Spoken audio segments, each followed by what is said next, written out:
નમસ્કાર, સમાચારો સાથે હું છું હિના. આપ જોઈ રહ્યા છો જીએસટીવી. સૌપ્રથમ વાત કરીએ મહત્વની ઘટનાની તો સુરતમાં મેટ્રોની કામગીરીમાં ગંભીર બેદરકારી સામે આવી છે. નાના વરાછાના ચીકુવાડી ખાતે મેટ્રોની કામગીરી ચાલી રહી હતી તે દરમિયાન એક ક્રેન મકાન પર તૂટી પડી. ક્રેન મકાન પર તૂટી પડતા મકાનને ભારે નુકસાન તો થયું છે. સદનસીબે કોઈ જાનહાનિના અત્યાર સુધી અહેવાલ નથી. ઘટના બની ત્યારે મકાન બંધ હતું. અહીં રહેતા સભ્યો બહાર હતા તો સાથે જ આ કામગીરીના કારણે અહીં અવરજવર પણ બંધ હતી, જેથી મોટી જાનહાનિ બનતા ટળી ગઈ છે. ઘટના બનતા ફાયર બ્રિગેડ અને પોલીસનો કાફલો તો ઘટનાસ્થળ પર પહોંચી ગયો છે. ક્રેન કેવી રીતે તૂટી પડી તેની હાલ કોઈ જાણકારી સામે આવી નથી. મહત્વનું છે કે થોડા સમય પહેલા અહીં મેટ્રોના પુલનો એક સ્લેબ પણ નમી પડ્યો હતો.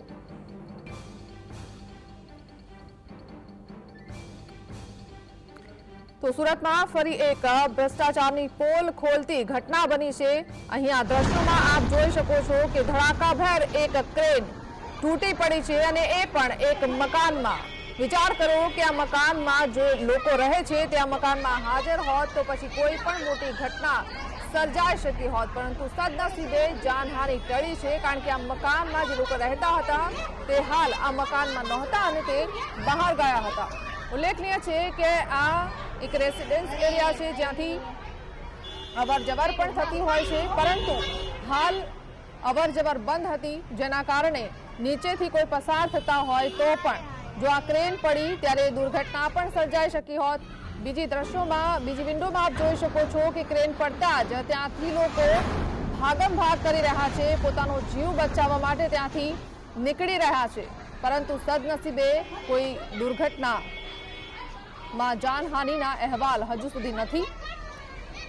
ફાયર બ્રિગેડનો કાફલો અને પોલીસ કાફલો પણ ઘટનાસ્થળ પર પહોંચી ગયો હતો, પરંતુ લોકોના ધ્યાનમાં આ પહેલા એક ઘટના પણ આવી હતી જ્યાં મેટ્રોનો એક બ્રિજ બની રહ્યો હતો. ત્યાં એક બ્રિજનો કેટલોક ભાગ નમી પડ્યો હતો.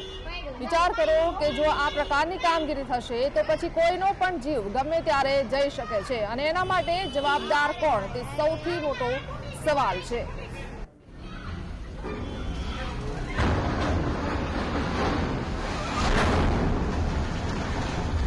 મેટ્રોની કામગીરીમાં ફરી એકવાર બેદરકારી સામે આવી છે, જ્યાં એક ક્રેન એક મકાન ઉપર તૂટીને પડી ગઈ.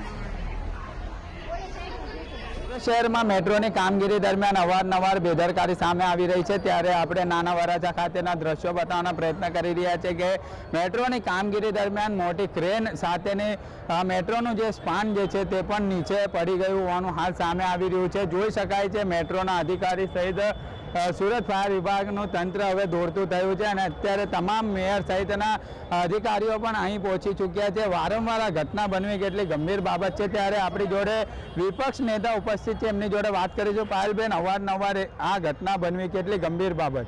જી, ખૂબ જ ગંભીર બાબત છે, અને બેદરકારી ભર્યું જે કામગીરી કરવામાં આવે છે એના કારણે આવી અવારનવાર ઘટના બનતી હોય છે. આના પહેલાં પણ સ્પાન તૂટવાની ઘટના બની હતી. એ સમયે પણ મોટા ઉપાડે કહેતા હતા કે અમે તપાસ કરીશું. મેટ્રો દ્વારા પણ જે તે કોન્ટ્રાક્ટરોને છાવરવામાં આવે છે. એ સમયે મેટ્રો દ્વારા પણ એવા નિવેદનો અપાયા હતા એમના અધિકારીઓ દ્વારા કે ભાઈ અમે જે તે કોન્ટ્રાક્ટરને શોકોજ આપેલી છે, અને શોકોજ બાદ જે કાંઈ ખુલાસાઓ આવશે એ પ્રમાણે અમે તપાસ કરીશું અને એના ઉપર કાર્યવાહી કરીશું.